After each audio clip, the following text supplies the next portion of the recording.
আজকে তোমাদের সঙ্গে শেয়ার করছি সজনে ফুলের একটা রেসিপি। এটা গরম ভাতের সঙ্গে খেতে কিন্তু দারুণ লাগে।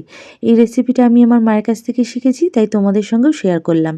সবার প্রথমে কড়াইতে সর্ষের তেল গরম করে কালো জিরে ফোড়ন দিয়েছি। তারপর ছোট ছোট ডুমো করে কেটে রাখা আলু দিয়ে একটু নাড়াচাড়া করে আবারও ছোট ছোট ডুমো করে কেটে রাখা বেগুন দিয়ে দিয়েছি।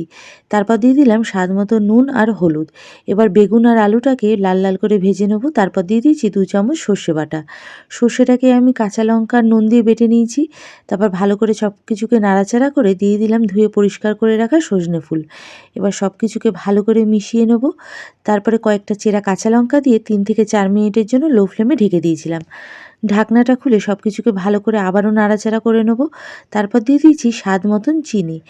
ব্যাস, আমাদের রান্না কিন্তু কমপ্লিট। এবার সব কিছুকে আবারও 2 মিনিট একটু নাড়াচাড়া করে নিলেই একদম রেডি। গরম ভাতের সঙ্গে পরিবেশন করে দেখো, খেতে কিন্তু খুব ভালো লাগে। তোমরা কারা কারা খেয়েছো আমাকে জানিও। আর যারা খাওনি অবশ্যই একবার ট্রাই করো।